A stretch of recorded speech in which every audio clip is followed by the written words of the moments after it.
Joe is a gentleman who came up to me at a party some time ago in tears. In tears! He said, James, you cut me to the quick one night. I was watching your show and you said that I was the worst Doctor Who ever. Ladies and gentlemen, Sylvester McCoy!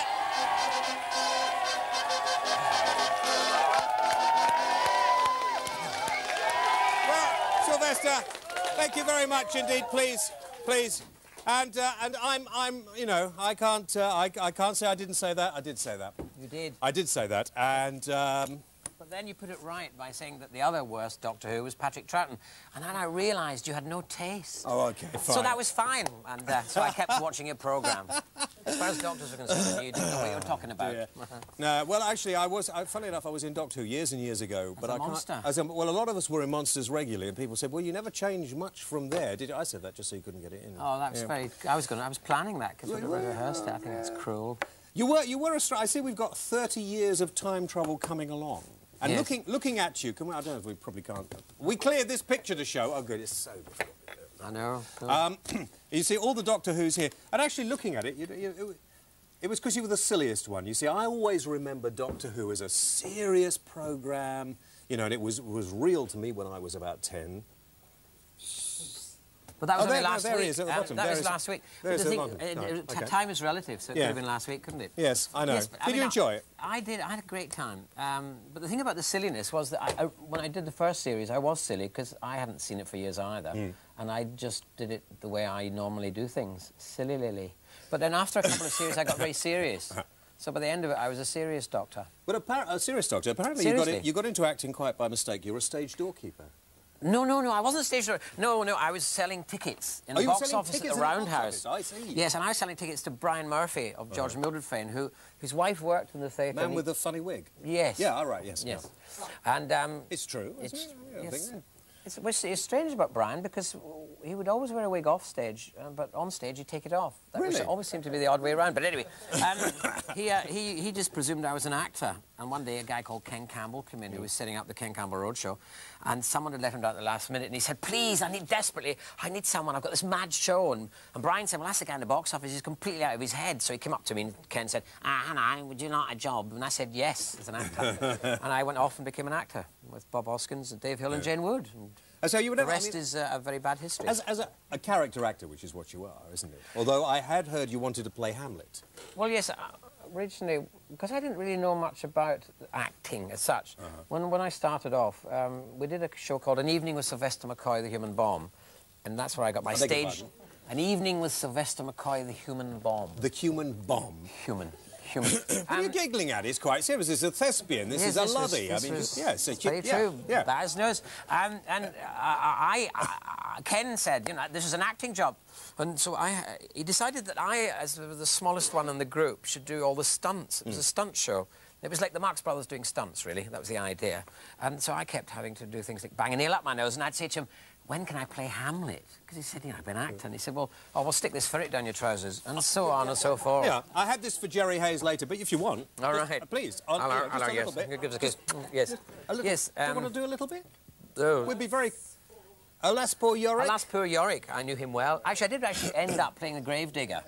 Oh, did you? Yes, it's a very drunken... I would imagine you do bottom quite well. Well, you've got quite a lot of bottoms in this programme, haven't you, so far? Yes, well, it'll get better. It will, will get better. It will get better. Builders crack, I noticed. Opening. Now, you were in one of my favourite programmes that departed some years ago, Tis Was. Yes. You were in that. What was that like? It was quite extraordinary. When I first did the first one, I came on, and by the end of it, my whole back had seized up, like a triangle. The muscles had gone incredibly tight with fear. I couldn't believe that anyone could put this on television and get away with it. And I thought, never will I do this again. And then afterwards, I left, and people kept telling me how wonderful this programme was, so I came back and grew to love it. What was wonderful about it, which in a sense is like your programme, it was that when things went wrong, it was trying to do, and not that they do very often. No, but that was the grand thing. And we have a big set, of course, and lots of money on it. Well, no, we didn't either. Tis Was. No, just custard pies. Okay, so what Tis Was always famous for, and I hope what we do is doing the unusual, the thing that people don't know about. Cook, come back here.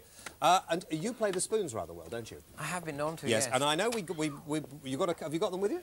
Well, it just so happens. Right. I was in a restaurant and I just kind of... What are you walking around with this for?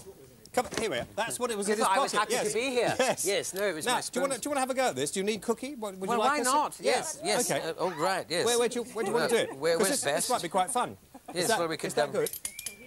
I'll just tune up if I may. I'll get the whale cam on here as well.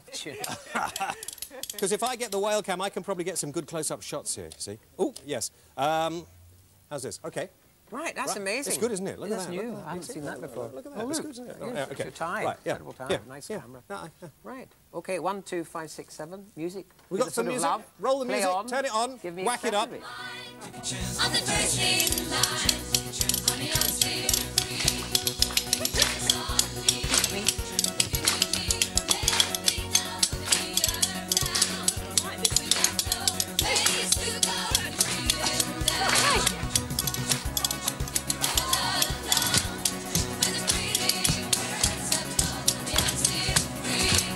Take a chance on me.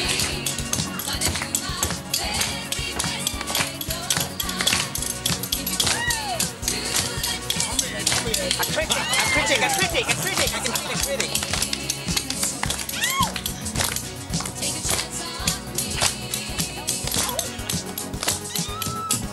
That's lovely.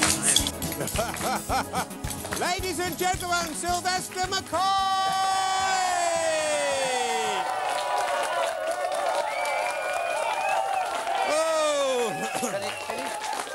Sylvester, no, sit there. It Thank looked you. wonderful. It's very nice of you and your two. Very nice of you and your two friends to help me out there.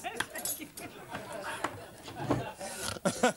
Yes. You weren't upset about that, were you? No, not at all. Fine, okay, Why good. should I be? Well, I know, You because weren't sometimes she upset. upsets people. you Really? see. Yeah, Well, oh, terrible complaints, yeah. Well, OK, a little bit of music. You like some music? I love music. OK, you're going to enjoy this. A band called Backbone and Change.